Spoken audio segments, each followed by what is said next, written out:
बाद वो जंगल एक बार फिर से सुमन की चीखों से गूंज उठा। लेकिन आज की रात सुमन की चीखों को सुनने वाला वहां पर कोई भी नहीं था। अगर वहां पर कोई मौजूद था तो बस हरिया, जो कि अब एक भेड़िए में बदल चुका था। सुमन के बालों को पकड़कर घसीटते हुए वो जंगल के बीचों बीच एक जगह पर ले जा रहा था। अगली सुबह गांव में।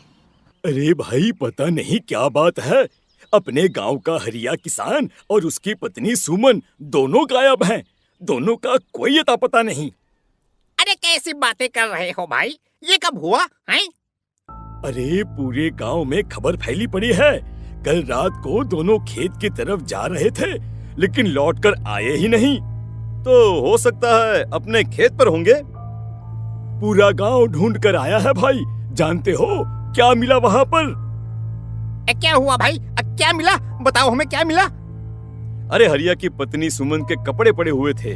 शरीर का एक एक कपड़ा फटा हुआ झोपड़ी के बाहर पड़ा था, लेकिन दोनों पति पत्नी का कोई पता ठिकाना नहीं था। अरे भाई, लेकिन उसका जो दोस्त है ना रामू किसान, उससे पता करके आते हैं ना। अब तक तो दोनों साथ ही खेत पर जाया करते थे। हाँ, हमें उसके घर जाना चाहिए भाई। चलो वहाँ चलते हैं, चलो। वो सारे लोग रामू के घर पर पहुंचते हैं। रामू अपने घर के बाहर बैठकर हुक्का पी रहा था। आज सारे के सारे लोग टोली बनाकर मेरे घर क्यों आ रहे हैं? क्या कोई मर गया क्या भाई? अरे कैसी बातें कर रहे हो? तुम्हारा सबसे अच्छा दोस्त हरिया और उसकी पत्नी गायब है और तुम यहाँ बैठकर हुक्का पिए जा रहे हो हैं? रामू ने अजीब सी नजरों से उन सब गांव वालों की तरफ देखा, जिसकी वजह से वो लोग एक बार के लिए डर गए। गायब है? अरे गायब नहीं है, मुक्ति मिल गई है। उन दोनों को मुक्ति मिली है। इस दुनिया में आकर हर इंसान पाप करता है और उसे उसके पापों के लिए मुक्ति मिलना बहुत जरूरी है। अरे ये कैसी बहकी बहकी बातें कर रहे हो भाई, हैं? और इसका चेहरा अजीब सा क्यों लग रहा है? लगता है दोस्त के मरने का गम बैठ गया है। पागल हो गया है शायद ये पागल। ये बात सुनते ही रामू चीख कर जोर से चिल्लाते हुए कहता है, पागल मैं नहीं हूँ, पागल तुम सब हो। और ये शैतानी जंगल अब तुम में से किसी को नहीं छोड़ने वाला, सबको खा जाएगा। याद रखना मेरी बात। शैतानी जंगल? कैसा शैतानी जंगल? लगता है रामू पागल हो चुका है। हमें यहाँ से चलना चाहिए भाई। चलो। तभी रामू की पत्नी बाहर आती है। नहीं, आप लोग इनकी बात का बुरा मत मानिए। 2 दिन पहले हरिया के साथ खेत पर गए थे। जब से वहाँ से आए हैं तब से ऐसी ही बातें कर रहे हैं। भगवान जाने ऐसा क्या देख लिया उन्होंने, खेत में कुछ भी बड़बड़ाते रहते हैं। लेकिन गांव के लोगों ने कमला की कोई बात नहीं सुनी और वो सब वहां से चले गए। रात अब धीरे धीरे ढलने लगी थी।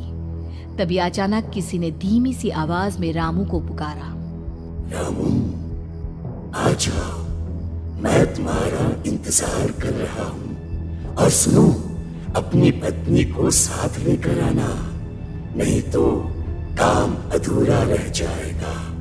ये आवाज सुनते ही रामू के चेहरे पर शैतानी मुस्कुराहट आ जाती है। वो धीमे कदमों से अपने घर के अंदर आता है। क्या हुआ? तबीयत ठीक है ना अब आपकी? मैं तुझे अपने साथ खेत पर ले जाने आया हूँ, चल। मैं तुम्हारे साथ कहीं नहीं जाने वाली। मुन्ना गहरी नींद में सो रहा है और उसे अकेला छोड़कर मैं तुम्हारे साथ खेत पर नहीं आ सकती। वैसे भी तुम्हारे उन खेतों में भगवान जाने कौन सा राक्षस घूम रहा है, मुझे तो डर लगता है। रामू गुस्से में दांत पीसता अपनी झोपड़ी से बाहर आ जाता है और कमला गहरी नींद में अपने बच्चे के साथ सो जाती है। तभी अचानक रात को रामू की झोपड़ी के ऊपर एक साया वही गाना गुनगुनाते हुए घूमने लगता है जो हरिया के मोबाइल में बजा करता था। मैं मौत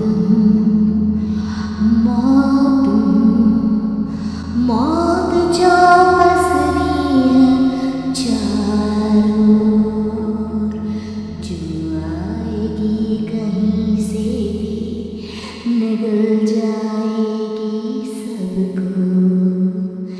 मैं मौत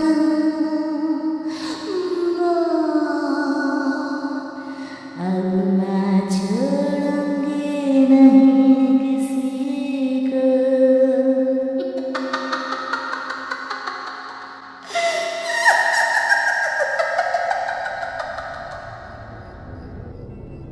ये आवाज सुनकर रामू की पत्नी कमला की आंख खुलती है और वो देखती है कि उसका मुन्ना अपनी जगह से गायब था।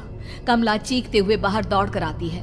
वहां पर उसने देखा कि रामू ने अपने बच्चे को झोपड़ी के बाहर एक पेड़ से उल्टा लटकाया हुआ था और उसका बच्चा चीख चीख कर रो रहा था। वहीं दूसरी तरफ एक साया बच्चे के ठीक नीचे आग जलाकर उसके चारों तरफ हैवानों की तरफ नाच रहा था। छोड़ दो मेरे बच्चे को। अरे क्या कर रहे हो तुम? शर्म नहीं आती तुम्हें अपने ही बच्चे को इस तरह मौत के हवाले करते हुए?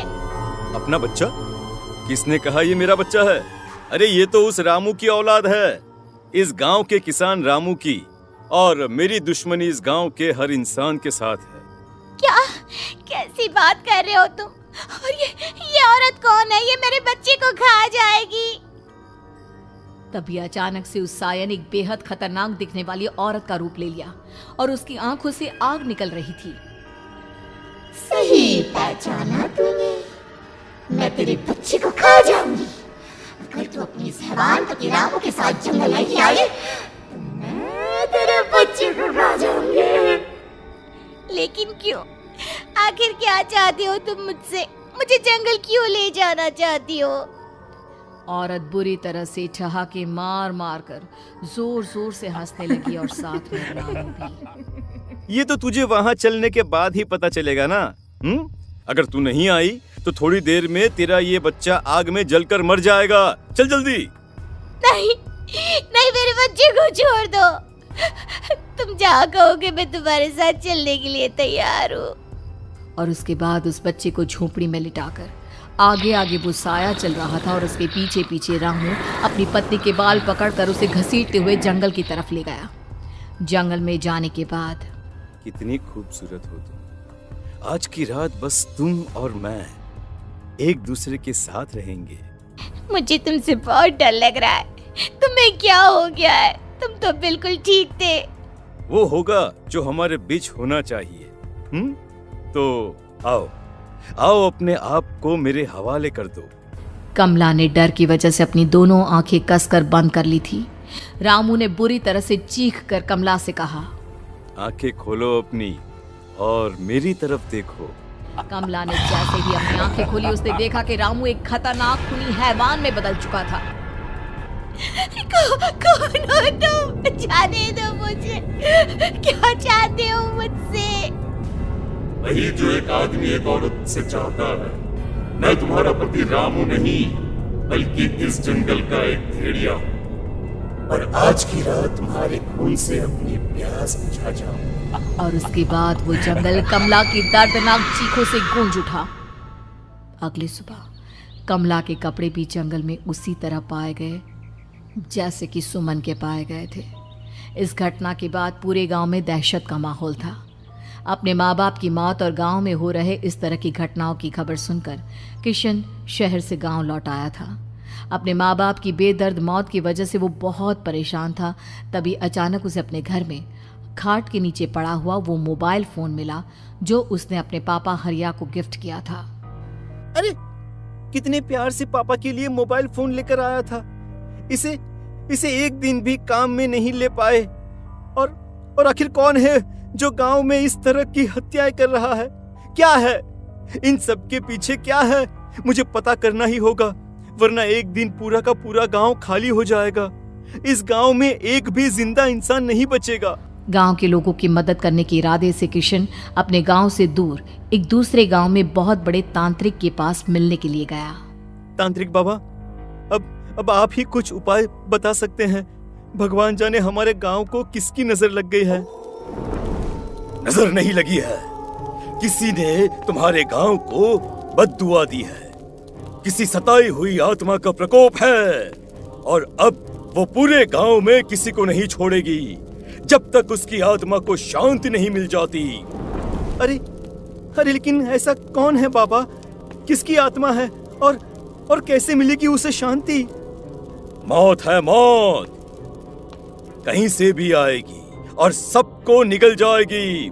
इससे बचने का सिर्फ एक ही उपाय है, लेकिन उस उपाय को करना आसान नहीं होगा।